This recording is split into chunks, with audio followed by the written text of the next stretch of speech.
Hello student, welcome back to our YouTube channel Let's Crack Pharmacy. Myself Amit Kaur Mishra and today I am discuss about the topic of homeostasis.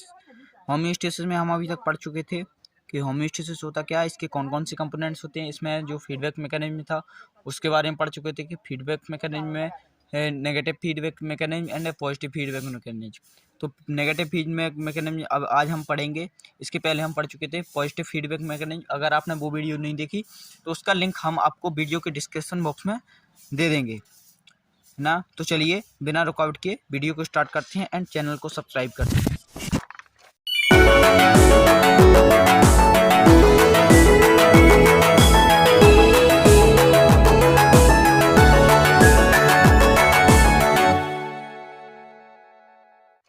Homeostasis में हम पढ़ चुके थे।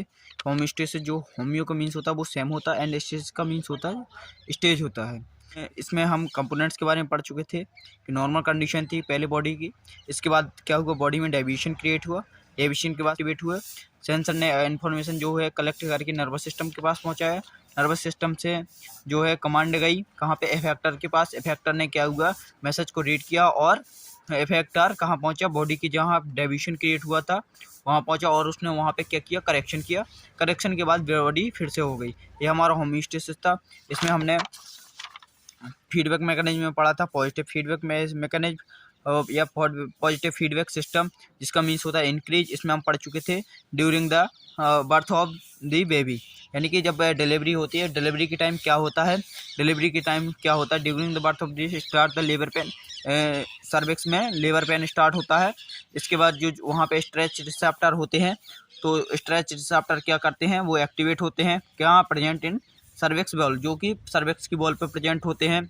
इसके बाद हमारा यहाँ से जो सेंसर है वो इन्फॉर्मेशन कलेक्ट करके कहाँ पे पहुँचाता है, कंट्रोल सिस्टम के पास।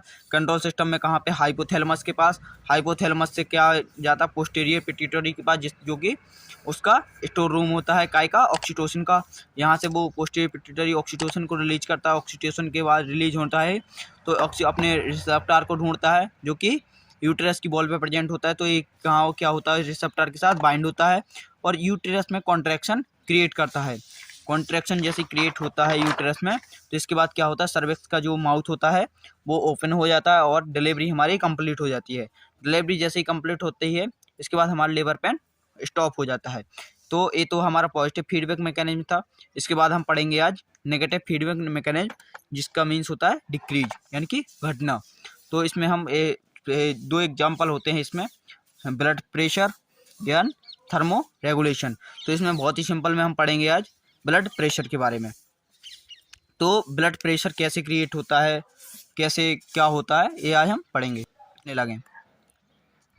देखिए एग्जांपल में लेते हैं हम ब्लड प्रेशर। ब्लड प्रेशर में क्या करेंगे, देखिए जैसे बीपी है, बीपी में क्या होगा, according to situation like catch flight and running.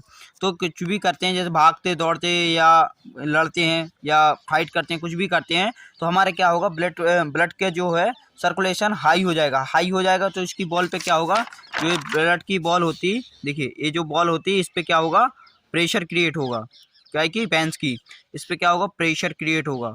Pressure जैसे ही क्रिएट होगा तो क्या होगा कि जैसे ही प्रेशर क्रिएट हुआ तो इसमें क्या होगा कि इसमें हाई प्रेशर पड़ा तो क्या होगा, हमारा बीपी हाई हुआ। अब बीपी को कम कैसे करेंगे, देखिए जो हमने पिछले में पढ़ा था, हमारे जो रिसेप्टर होते हैं कौन कौन से, कीमो रिसेप्टर होते हैं, बैरो रिसेप्टर होते हैं, ठीक है। और इसके बाद होते हैं थर्मो रिसेप्टर होते हैं, ठीक है। थर्मो के बाद होता है स्ट्रेच रिसेप्टर, ठीक है। तो स्ट्रेच रिसेप्टर हमने पिछले उसमें पढ़ चुके थे। आज हम कौन सा यूज करेंगे, बैरो रिसेप्टर। बैरो रिसेप्टर क्या के लिए, प्रेशर के लिए। तो हमारे यहाँ पे क्या हो रहा है, प्रेशर क्रिएट हो रहा है, तो इसमें कौन सा रिस्पॉन्सिबल होगा, बैरो रिसेप्टर वर्क करेगा। अब बैरो रिसेप्टर यहाँ पे क्या हुआ, सेंसर। बैरो रिसेप्टर किसके रूप में वर्क कर रहा है, किसके में, सेंसर के रूप में। कौन सेंसर के रूप में कौन वर्क कर रहा है, क्या, बैरो रिसेप्टर। बैरो रिसेप्टर। अब बैरो रिसेप्टर सेंसर के रूप में वर्क करेगा तो देखिए आगे क्या होगा, जैसे ही हमारा बीपी हाई हुआ यहाँ पे तो क्या होगा, बैरो रिसेप्टर गेट एक्टिवेट, हमारा बैरो रिसेप्टर जो है एक्टिवेट हो जाएगा। जब जैसे ही हमने इसमें पढ़ा था कंपोनेंट्स में होम्योस्टेसिस के में, देखिए जैसे क्या होगा, पहले डेविएशन क्रिएट हुआ, यानी कि हमारा बीपी यहाँ पे हाई हुआ।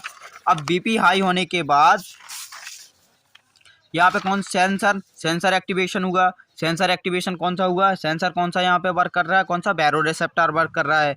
अब बैरोरिसेप्टर ने किसके पास, बैरोरिसेप्टर ने इन्फॉर्मेशन कलेक्ट की और इन्फॉर्मेशन कहाँ पे पहुँची, नर्वस सिस्टम यानी कि कंट्रोल सिस्टम के पास। कंट्रोल सिस्टम में मैंने आपको बताया था, कंट्रोल सिस्टम में कहाँ पे, हाइपोथैलेमस के पास। हाइपोथैलेमस में कहाँ पे, पैरासिम्पथेटिक नर्वस सिस्टम के पास। अब पैरासिम्पथेटिक नर्वस सिस्टम क्या करेगा, पैरासिम्पथेटिक नर्वस सिस्टम क्या करेगा, तो एसिटाइल कोलिन रिलीज करेगा। कौन सा, पैरासिम्पथेटिक क्या करेगा, एसिटाइल कोलिन रिलीज करेगा। अब एसिटाइल कोलिन क्या है, एक केमिकल होता है जो कि हमारे पैरासिम्पथेटिक नर्वस सिस्टम में होता है। तो अब एसिटाइल कोलिन रिलीज हुआ तो क्या होगा, तो हमारी ब्लड वेसल क्या होगी, जो ब्लड वेसल्स है हमारी, ये पहले ऐसी थी, इसमें क्या हुआ, ब्लड जा रहा था, सर्कुलेट हो रहा था, तो इसमें क्या हो रहा था, प्रेशर क्रिएट हो रहा था। ठीक है, अब प्रेशर क्रिएट हो रहा था, तो अब इसके बाद जैसे ही एसिटाइल कोलिन आ गया कहाँ पे, ब्लड वेसल की इस पे, इसके रिसेप्टर से बाइंड हुआ। क्या, कौन सा बाइंड हुआ, एसिटाइल कोलिन बाइंड हुआ। अब एसिटाइल कोलिन जैसे ही इससे बाइंड हुआ तो हमारे इसमें वैसोडाइलेशन हो जाएगा। अब वैसोडाइलेशन हो जाएगा तो इसमें क्या हो जाएगा, एक ऐसी हो जाएंगी, फैल जाएंगी, यानी कि देखिए अब जैसे पहले ऐसी थी अब ऐसी हो गई, तो क्या इसमें प्रेशर क्रिएट होगा, नहीं होगा, क्योंकि इसका क्या हो गया, वैसोडाइलेशन क्रिएट हो गया। ठीक है, इसमें क्या हो गया, वैसोडाइलेशन क्रिएट हो गया। अब ये ऐसी हो गई, तो इसके बाद क्या होगा, अब जैसे ही वैसोडाइलेशन क्रिएट हो गया तो हमारा बीपी फिर से क्या हो गया, नॉर्मल हो गया।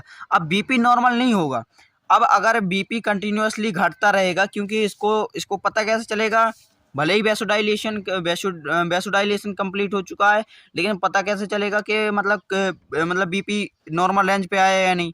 तो क्या हुआ, जैसे वैसोडाइलेशन क्रिएट हुआ तो ब्लड वेसल पे तो ये रिसेप्टर से बाइंड हुआ, कौन, एसिटाइल कोलिन। अब जैसे ही एसिटाइल कोलिन बाइंड हो गया तो वैसोडाइलेशन में यहाँ से एक मैसेज जाएगा कहाँ पे, हमारा हाइपोथैलेमस के पास, हाइपोथैलेमस के पास जाएगा और बोलेगा सर मैं नॉर्मल रेंज पे आ चुका हूँ, आप इसको मतलब बंद कर दीजिए। मान के चलिए एक कुछ चल रहा था, कोई मशीन चल रही थी, यानी कि मान लीजिए चक्की चल रही थी एक, ठीक है। अब चक्की चल रही थी, उससे आटा पिस रहा था, अब उसमें से गेहूँ खत्म हो गए, जैसे ही यहाँ से गेहूँ खत्म हो गए तो अब क्या करेंगे, मालिक को पता कैसे चलेगा, जो ह्यूमन चला रहा था चक्की को, उसको पता कैसे चलेगा, उसने देखा कि चक्की में कुछ नहीं बचा, गेहूँ नहीं बचे, तो चक्की को बंद कर देगा। ऐसे ही जैसे ही वैसोडाइलेशन यहाँ पे कंप्लीट हुआ तो एक मैसेज कहाँ पे पहुँचेगा, हाइपोथैलेमस के पास, और हाइपोथैलेमस से कहाँ पे जाएगा, पैरासिम्पथेटिक नर्वस सिस्टम के पास। जैसे ही नर्वस सिस्टम के पास गया और वो बोलेगा कि एसिटाइल कोलिन को रिलीज करना बंद कर दो। जैसे वो एसिटाइल कोलिन को रिलीज करना बंद करेगा तो हमारा बीपी क्या होगा, नॉर्मल रेंज में हो जाएगा। तो ये था हमारा सिंपल सा एग्जाम्पल काय का, नेगेटिव फीडबैक मैकेनिज्म का। तो ये जो है हमारा ये 24 घंटे चलता रहता है, इसकी प्रोसेस कभी बंद नहीं होती। पॉजिटिव फीडबैक मैकेनिज्म में क्या था कि देखिए डिलीवरी तो ऐसा है कि कभी कभी होती है, नॉर्मल ही है, ब्लड क्लॉटिंग कभी कभी चोट लगती है, कभी कभी इंजरी होती है, तो ये चीज़ें कम होती है। लेकिन जो नेगेटिव फीडबैक मैकेनिज्म है हमारी डे टू डे लाइफ में पूरे चलती ही रहती है। तो हमारे जो सबसे ज़्यादा वर्क करता है बॉडी में, नेगेटिव फीडबैक मैकेनिज्म वर्क करता है। तो इसको हम अच्छे से पढ़ेंगे और ये एग्जाम में आएगा। तो अगर आप 5 नंबर में आता है तो आपको पूरा लिखना पड़ेगा, होम्योस्टेसिस से लेके पॉजिटिव फीडबैक मैकेनिज्म और नेगेटिव फीडबैक मैकेनिज्म में लिखना पड़ेगा, तभी आपको 5 नंबर मिलेंगे, है ना। ये टॉपिक बहुत ही इन्फॉर्मेटिव है, आपको लास्ट के सेमेस्टरों में भी पढ़ने को मिलेगा, तो इसलिए इस टॉपिक को अच्छे से पढ़ के चलें। और जहाँ भी आपको समझ में नहीं आता तो हमें कमेंट कीजिए, ईमेल कीजिए, या हमारे व्हाट्सएप पे क्रिएट कीजिए। हमारी ईमेल है letscrackpharmacy@gmail.com। हमारा व्हाट्सएप नंबर है 7555250655। तो इस पर आप हमें मैसेज कर सकते हैं, इस पर ऑटोमेटिक चैटिंग होती है। तो आप इसके बाद जो है हमारे यूट्यूब चैनल को सब्सक्राइब कीजिए, शेयर कीजिए अपने फ्रेंड्स के साथ, और thanks for watching this video.